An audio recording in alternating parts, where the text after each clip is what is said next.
Stop. Look at your screen. Don't look away. Imagine 10 guys in a room. They're all 30. They live in the same copy-paste suburban subdivision. They grind in the same soul-crushing gray open space. They wait for the same $5,000 direct deposit every month. Clones, total clones. But return 5 years later, the scenery has mutated. One guy has a paid-off mortgage, a portfolio running on pure autopilot, and sleeps like a baby. The 9 others? They're still hitting refresh on their Wells Fargo app with a knot in their stomach every 25th of the month. Why? It's not the American dream they sold you in high school. It's not who you know at the golf club. It's the hidden mindset, a stealth software the secretly wealthy install while you're still running on a buggy 2008 version. We're spending 30 minutes decoding the 10 pillars of this code. Warning, this is going to hurt. My goal is to drag you out of financial denial. Wait, I'm Logan. We built Psychology Reborn for the 1% who actually want to master their brain. We drop the truths your banker is too scared to whisper. If you want in, subscribe. It's free. It fuels the mission. Now back to the massacre. First slap. Your salary is not your wealth. Period. End of story. In the States, we have a brutal saying, big hat, no cattle. That's the guy at the Texas rodeo with the $1,000 Stetson and the shiny boots who doesn't own a single head of livestock. Today's middle class? A factory of extras renting a lifestyle to impress neighbors they secretly despise. Picture a bathtub. Your salary is the faucet. Your lifestyle is the drain. Most people spin that faucet to the max, ignoring the fact that there is no plug at the bottom. If you pull in 10,000 but burn 10,000, you're just a high-end slave in a custom suit. The secretly wealthy? They are obsessed with the plug.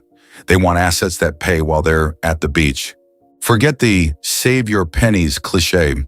Let's talk arbitrage. The average Joe wants the biggest McMansion he can barely qualify for. The wealthy do the opposite. They buy the smallest house on the best block. Why? Because if you're the poor guy on the street, there's zero social pressure. Your neighbors aren't flexing their new Tesla, so you don't feel the biological itch to lease one. That social silence, it's an invisible wealth multiplier. But don't get it twisted. Living simply doesn't mean living like a monk. There is one specific category where they spend like a Miami rapper, and that's exactly why they retire a decade early. We're getting there. To see why 90% fail, look at your gray matter. Evolution hardwired us for status. In the savannah, being at the bottom of the hierarchy meant you didn't eat. Today, your brain confuses status with shiny toys. When you buy that gleaming Ford F-150 Raptor you can't afford, the one that will never even touch a dirt road, your brain floods with dopamine. It's a biological high five for climbing the ladder. The problem? Hedonic adaptation. The high dies in a week. You need a bigger fix. The wealthy hack this. They shifted the dopamine source. Their hit doesn't come from spending, but from owning. They don't care what you see, they care what they know. Ever hear of Ronald Reed? A total Vermont legend. Picture this, a janitor and a gas station attendant his entire life. He wore a coat held together by a safety pin. People used to try to tip him because they thought he was homeless. When he passed in 2014, he left behind $8 million. His neighbors were stunned. They thought he was broke. His secret? He never tried to play the part. He let compound interest do the heavy lifting, while his neighbors swapped their Fords for Chevys every 2 years. Here is the raw truth. Society sells you the YOLO lie. Enjoy it now. But real winners buy their freedom, not a Mercedes lease. Freedom tastes better than new car smell. The wealthy are allergic to loss. Before asking how much they'll make, they ask, how much can I lose? And can I survive the crash? Prudence is their invisibility cloak. Remember that Miami rapper spending I mentioned? Here it is. Next, conscious consumption. The wealthy use the cost per use rule. They'll drop $4,000 on a top-tier Tempur-Pedic mattress without a blink, but they'll keep a cracked iPhone 11 for 5 years. Why? Because deep sleep fuels million-dollar decisions. A new gadget, just a distraction. They invest heavy where there's a personal ROI and cut the throat of every other expense. They know $1 spent today isn't a dollar. It's the $50 that dollar would have become in 20 years. Let's talk math. Most see money as a stock. I have $5,000 in the bank. Wrong. The wealthy see money as a flow. They don't care about the size of the pile. They care about the speed at which the money works. It's invisible asset allocation.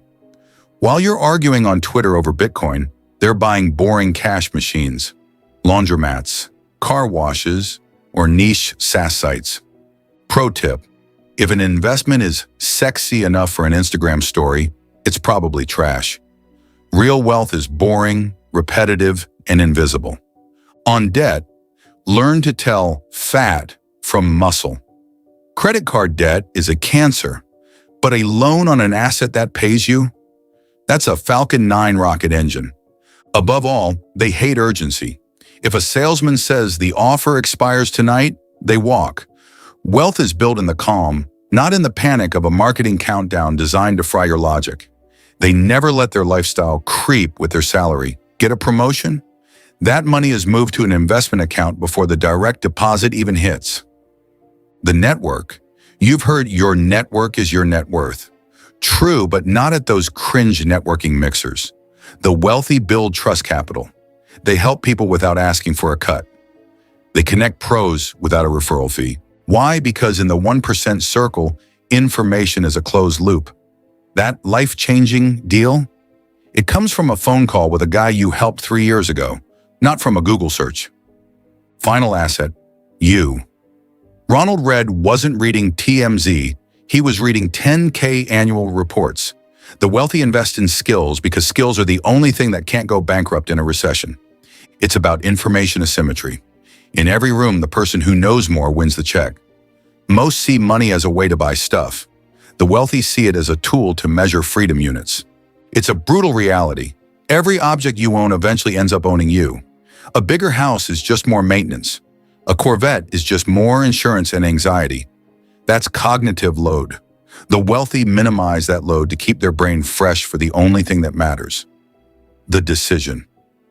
Mental clarity is your biggest multiplier. If your head is full of debt payments, you'll never spot the next gap in the market. This invisible capital is why, during the next Wall Street crash, some will lose everything while the shadow players double their stake. The gap is simply what you do with your Saturday mornings. Now you have the code.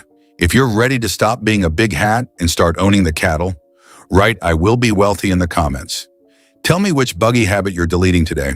I'm personally hunting for the most aggressive strategies in the replies. To master the next level, subscribe to Mindset Reborn. Don't just watch the game, buy the stadium. See you in the next masterclass.